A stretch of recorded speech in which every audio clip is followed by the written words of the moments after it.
If you do go on to enjoy today's video, please remember to hit that like button and of course subscribe for more content. And if you need any coins for Ultimate Team to get a head start on the game, head to the link in the description. Use the code TVM for a discount at checkout. What is going on, guys? TVM here. Welcome back to a brand new video. Don't ask me, I am tired.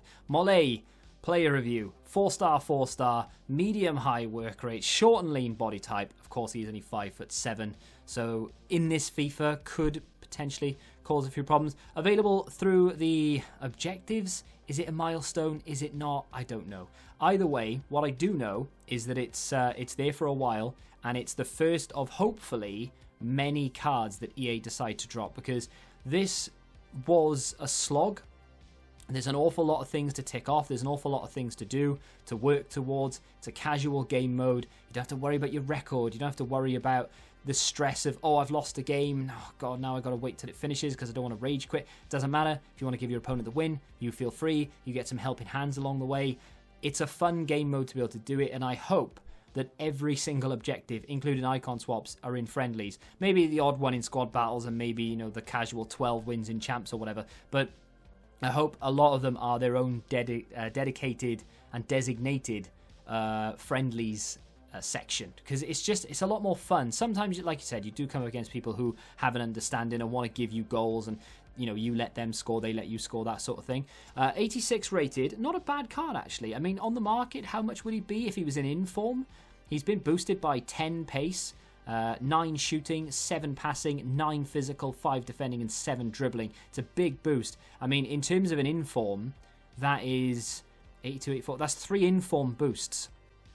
I mean, that's quite a lot. His first inform would be almost discarded, 82. His second might be about 25k. So his third, you're looking at around a 60k player, maybe a little bit more at this stage, possibly.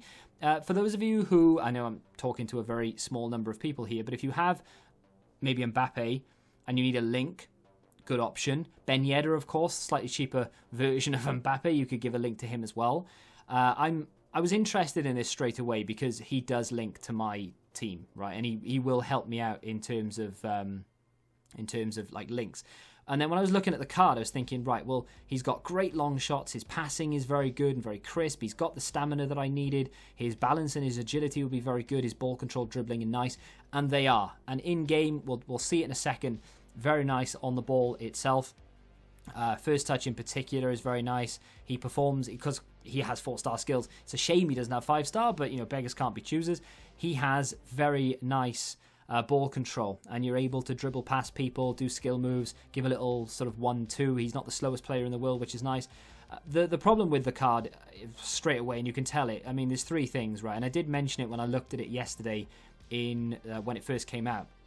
And that was the composure, 79, you can't improve it. That is my biggest concern, problem, and I would say irritation. If he was a striker, I'd be moaning a lot more, because as a striker, composure is very, very important. I find that, I mean, you can play him as a striker, because if you put a finisher on it, for example, you do turn him into an 84 rated striker. It's not ideal, but you do get 95 finishing and dribbling and agility boosts and all the rest of it, but then that composure is going to let him down, and that's my whole point. I find that I've got an awful lot of strikers in my club that are good, but the composure lets them down. However, because he's in the midfield, now I don't know which chem style is better for sort of midfielders this season, really. I tend to go with a catalyst an awful lot, and the reason I do that is because pace is very important. And as a cam, for me, pace is probably one of the most, if not the most important stat to have. I mean, aside from the skill moves, because you can't do anything about that, giving him 96 acceleration, 93 sprint speed with 93 short passing, great crossing as well. You can even play him on the wing if you really want to, because he's got relatively high agility and very high balance. He's 5'7". He feels very fast with a catalyst. Tested that out for a little while. I mean, it's up to you whether you want to try and give him an engine. You do get much better dribbling. You do get that short passing boost. The crossing still goes up. You get a little bit more on pace. I think an engine is probably the best chem style for him. 89 rated cam, 88 rated left wing if you're interested in that as well. So between the catalyst and the engine, in game, what are the biggest pitfalls of this card? I think he gets nudged off the ball a little bit too much. And now I'm playing on the new patch. Now on console, I'm pretty sure you'll get it after the weekend league. But if you're not on console, you're on PC, I think you might know what I'm about to say. you don't get as many fouls as you did before the patch. Now, I'm not saying you don't get any at all, because you do. They're still there, but currently for console players, you get looked at wrong by a defender, referee's blowing the whistle, giving him a yellow card, and you've got a penalty. Now, there's a little bit more lenience there. You still get penalties left, right, and centre, and you still get free kicks and all the rest of it, but there's a little bit more leniency from the referees now, so you can get nudged and you can get pushed a little bit by the defender. You can fall over, as Mollet does, because he doesn't have the strength. He's got good balance, he can stay sort of upright, if you will, but he just gets sort of nudged away from it. Doesn't fall over, but just gets nudged away from it, and the referee won't blow for a foul. Currently, on console before the patch comes out, this would be a dream, because he'd win so many free kicks and penalties, it would be unreal. And to be fair, he does win his fair share, but just be wary that after the patch that comes out on Tuesday, probably, you won't win quite as many. So the strength, a little bit irritating. Is it worth trying to boost that strength? Not in my opinion, to be honest, because 59 is so far away from being good and useful. You might as well not bother with it. You can't improve the composure, and then that just comes down to reactions. I still don't know what reactions are. He feels very responsive, if you ask me.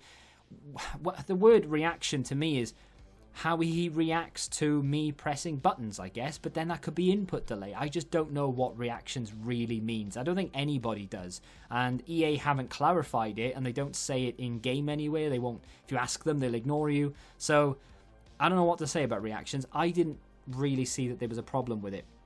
With an engine in particular, you turn this guy into a very exciting prospect. Do you want to play him as a winger? Do you want to play him as a cam? I don't know which one. I think he's capable of playing both, In the team I've got him in, fair enough, it's a good team, right? It's a very effective team. You've got some high-end cards in there, Mbappe ahead of him. I didn't know whether to play him as a cam or to play him as a winger. I think as a winger, he maybe does lack a little bit in terms of pace. I think you do need that catalyst if you're going to use him as the winger. You get 96 acceleration, 93 sprint speed. Not going to be as naturally fast as someone like Ansu Fati or anything, but does get up a good head of steam. And with that additional crossing, if you still use the low-driven crosses or the fast-whipped early crosses, can be very, very useful. As a cam, though, honestly, if you can overlook the strength and whatever the reactions does, I think this is a really good card. It's not going to be something that everyone can unlock immediately. I mean, if you get a couple of helping hands along the way from people, and maybe you get, you score an early goal and they decide, well, that's enough, I'm just going to rage quit, you can get through it quite quickly. With the amount of weekend league games people have to play rivals, and if you're playing squad battles as well, you've got an awful lot on your plate, but fortunately you do have a lot of time to complete this. Is it worth it? I think yes, if he fits your team. Is it worth it if he doesn't? I think maybe trying to play for it casually, yes. I think it probably is just for the XP, to pick up the card, to be able to use it in an SBC, or maybe bring off the bench now and again, but down the line. I really enjoyed it. I think it's a good card, and if it fits your team, it is worth it. If it doesn't fit your team, maybe just try and work towards it gradually. But yeah, the first of many, I hope. Let me know what you think of Mollet in the comment section down below. Have you unlocked it yet? Have you tried to unlock it yet? Have you started yet? Or maybe you've gone for Akinfenwa instead? Let me know. If you have enjoyed the video though, hit the like button, subscribe to the channel if you're new, and until the next time, goodbye. Join the Betting Rebellion and find out what your football knowledge is really worth.